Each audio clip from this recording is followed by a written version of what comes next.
It was supposed to be an ordinary afternoon. The sun hung low in the sky, casting golden streaks across the quiet neighborhood as kids laughed and played on the sidewalk. Among them was a little boy, no older than 10, dribbling a basketball with a wide grin on his face.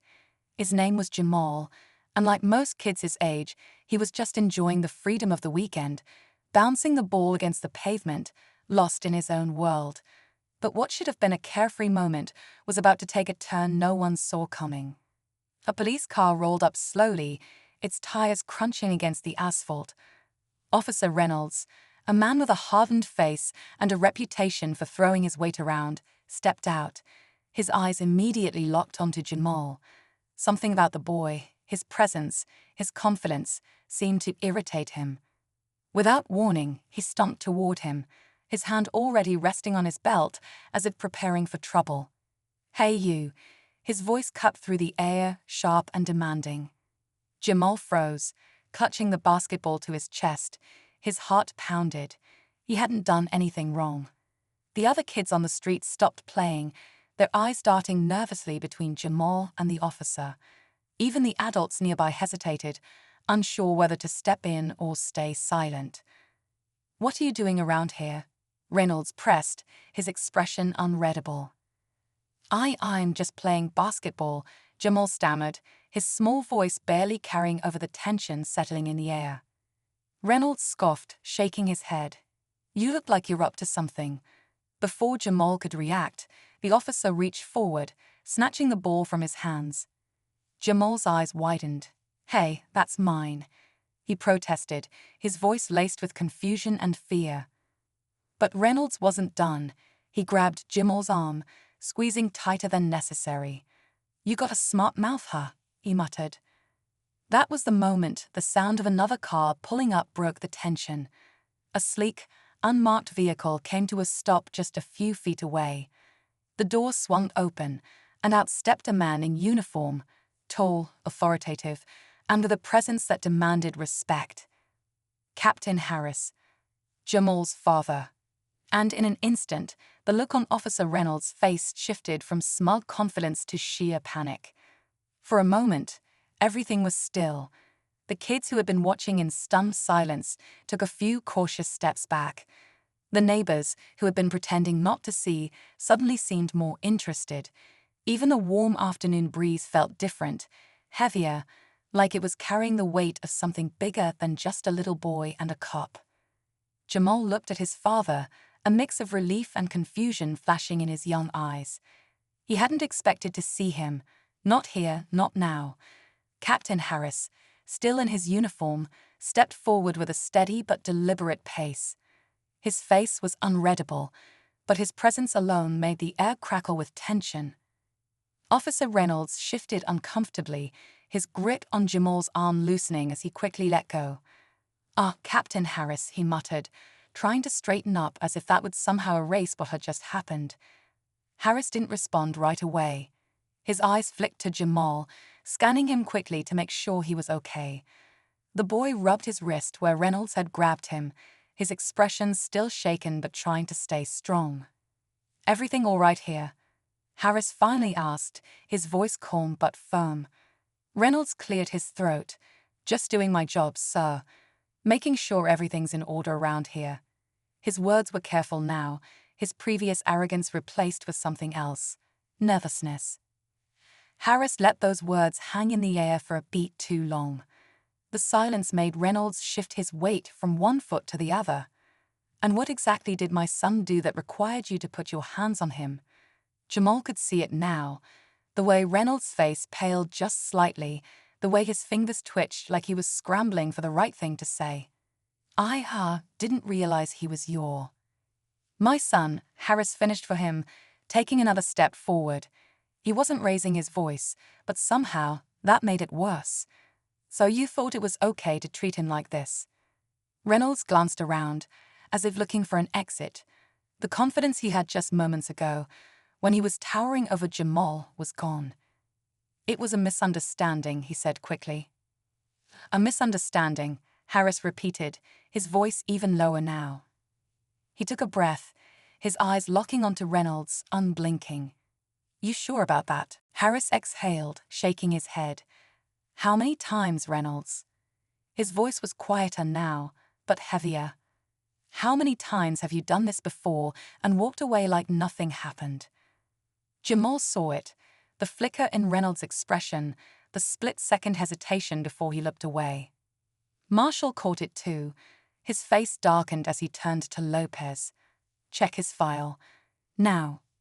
Lopez nodded and quickly stepped out of the room. Reynolds shifted on his feet, his breathing slightly uneven. Come on, this is ridiculous, he muttered. I was doing my job. Marshall's eyes narrowed. Your job? Because from where I'm standing, it looks like you've been getting away with things for a long time. A few moments later, Lopez returned, holding a thin folder. He handed it to Marshall, who flipped it open. His expression barely changed, but Jamal noticed the way his fingers tightened on the paper. Marshall took a deep breath before looking up at Reynolds. You want to tell me why this isn't the first complaint against you? The room went still. Reynolds blinked. What? Marshall tapped the folder.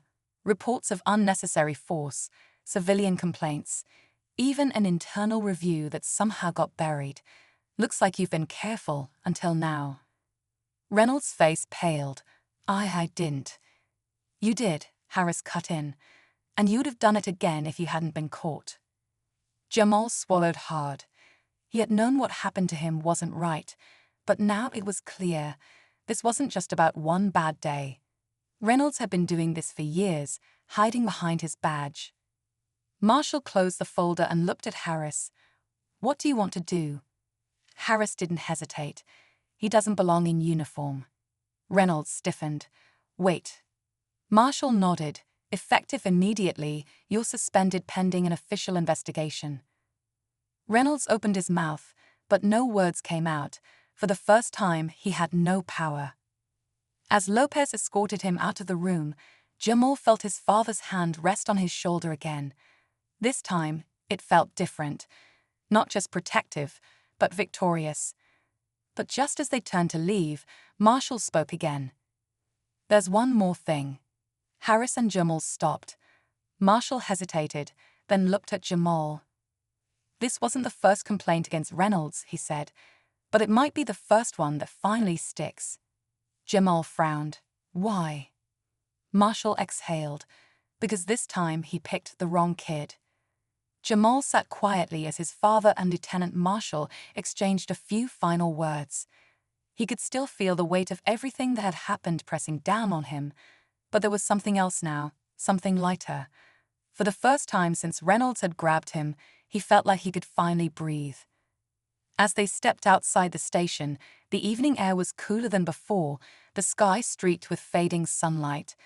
Jamal looked up at his father, searching for the right words. Is he really gone? Harris nodded, his expression firm. For now. And once the investigation is over, he won't be coming back. Jamal thought about that. The idea that someone like Reynolds had been able to get away with things for so long made his stomach twist. What if there are others like him? He asked. His father exhaled, glancing down at him with a look that held both pride and something heavier, experience. There are, he admitted, but that's why we don't stay quiet. That's why we hold people accountable. Jamal let those words sink in. Before today, he had always seen his dad as just his dad, a police officer, sure, but still just the man who helped him with homework, who showed up to his basketball games. Now he saw him differently. He saw what it meant to stand up for what was right, even when it wasn't easy.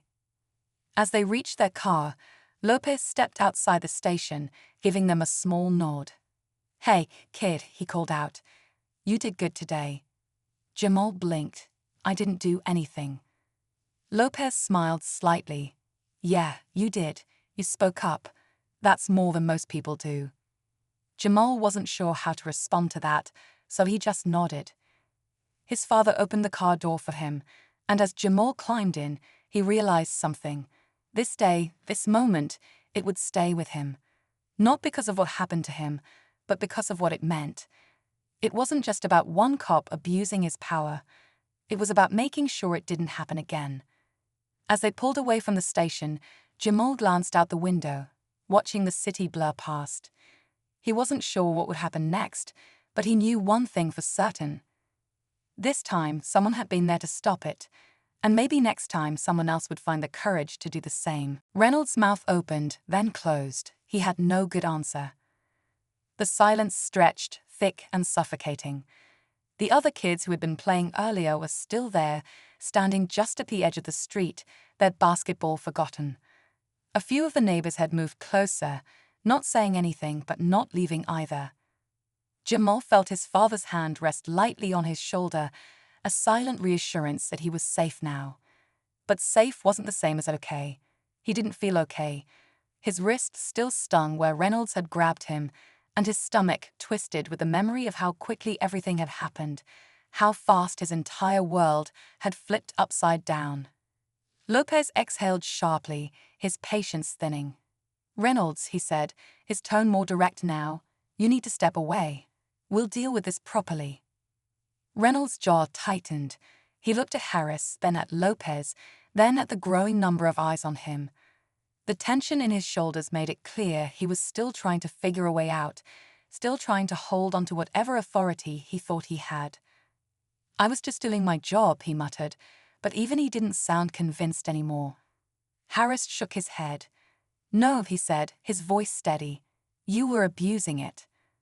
The weight of those words settled over Reynolds like the final verdict, and for the first time, his expression cracked.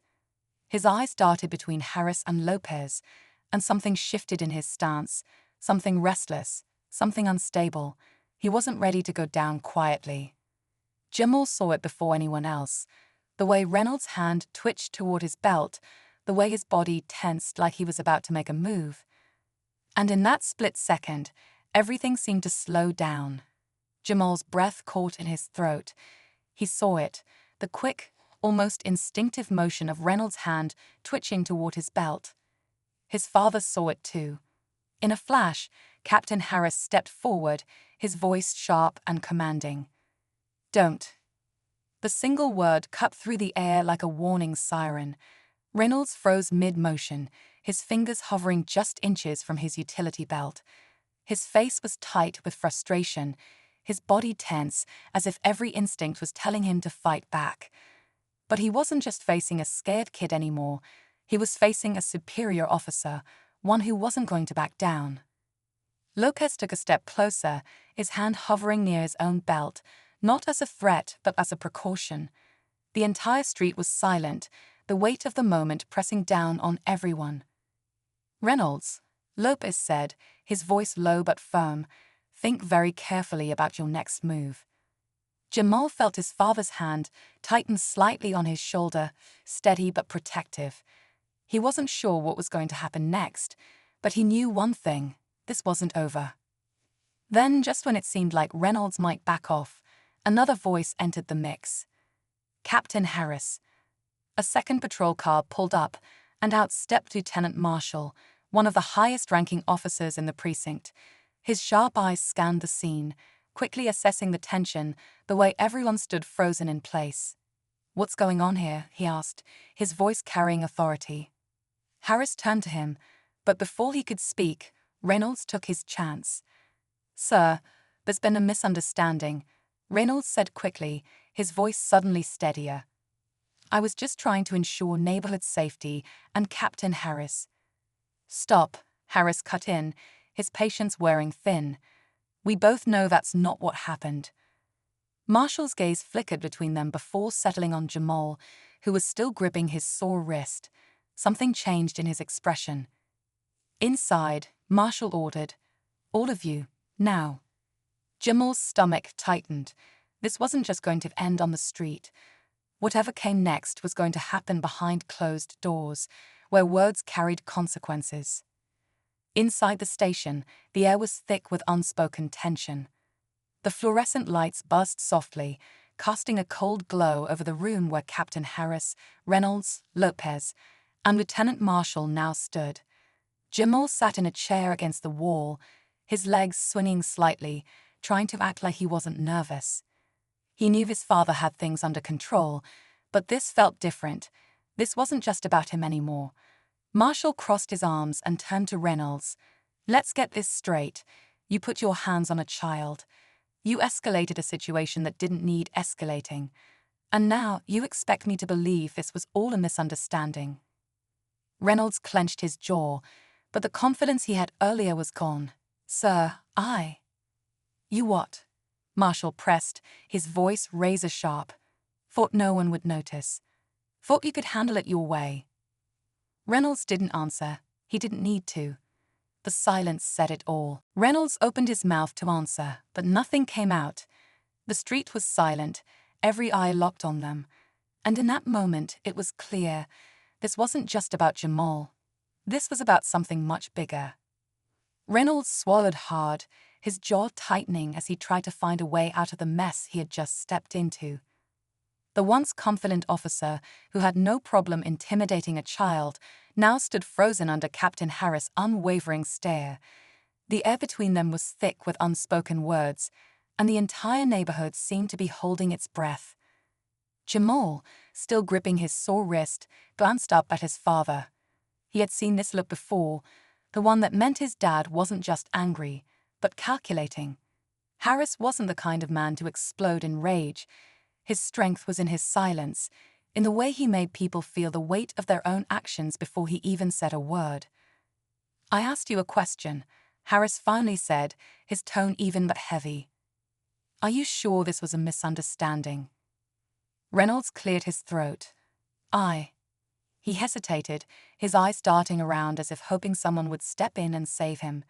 But the street remained silent, the onlookers unwilling to look away yet too afraid to get involved. "I didn't realize who he was. I thought he was." "Thought he was what?" Harris interrupted, his voice cutting through the officer's excuse like a knife. Reynolds exhaled sharply, realizing there was no right answer to give. "I was just trying to do my job," he finally muttered, but the words felt weak even as he said them. "Your job," Harris repeated, nodding slowly. "And what part of your job requires you to grab a child playing in his own neighborhood?" Jamal watched as Reynolds shifted again, his discomfort growing with every second that passed.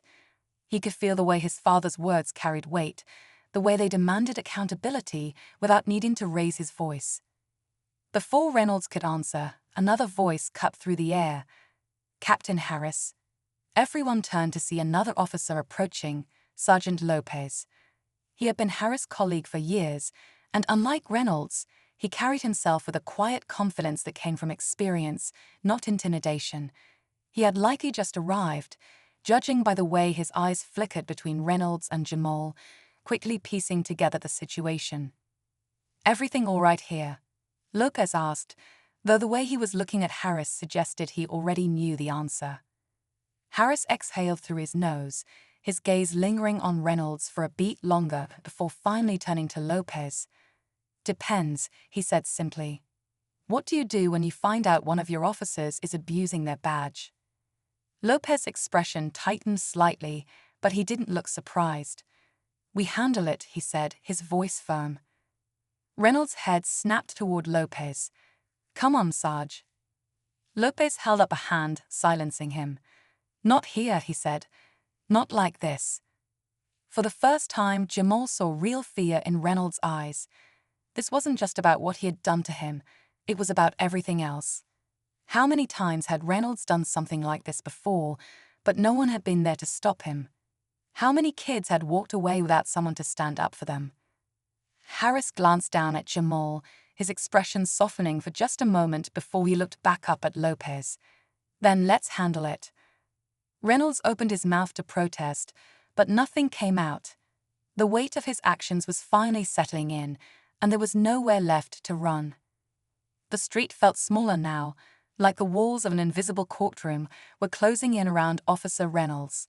His face was stiff, his hands twitching at his sides, but his usual confidence was gone. He knew he was in trouble, real trouble.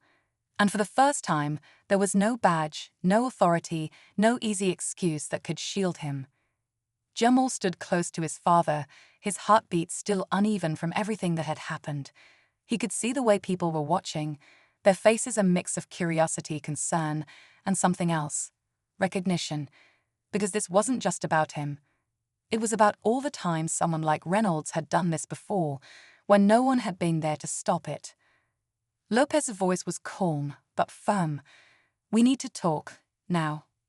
Reynolds shook his head slightly, still clinging to whatever power he thought he had left.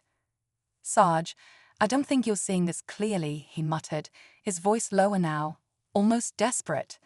"This is getting blown out of proportion. I thought the kid was."